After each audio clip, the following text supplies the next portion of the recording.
ఇంకా రెండు దినాలే టైం ఉంది కదా బీఆర్ఎస్ రజతోత్సవ సభకు. ఈ పాటికే పనులన్నీ అయిపోయినాయి.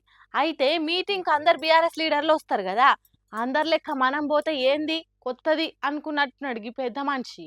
ఎసొంటి ప్లాన్ వేసిండంటే నేను చెప్పుడు కాదు కానీ మీరే చూడు.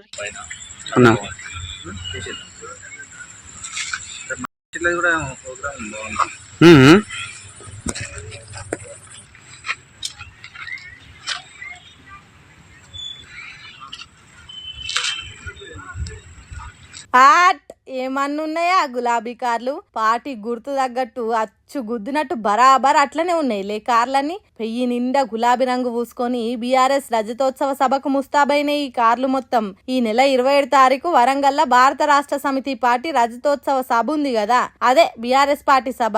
మరి అందరి లెక్క మనం పోతే ఏముంది, పార్టీ పండుగ కోసం ఏదన్నా చేయాల్సిందే అని గట్టిగా ఫిక్స్ అయ్యి బీఆర్ఎస్ షేర్లింగంపల్లి లీడరు మారబోయిన రవి యాదవ్ 25 ఏండ్ల పండుగకు గుర్తుగా 25 అంబాసిడర్ కార్లు గిట్లా తయారు చేపించిండు. ఇట్లా ఒక్కో లీడరు ఒక్కో తీరుగా వాళ్ళ తయారు వాళ్ళు జోరుగానే చేస్తూనే ఉండ్రు. మరి ఇన్ని ఆశలు పెట్టుకొని చేయబోతున్న సభ ఎంత సంబరంగా అవుతుందో చూడాలనంటే 27 తారీఖు దాకా ఓపిక పట్టాల్సిందే పోర్రి.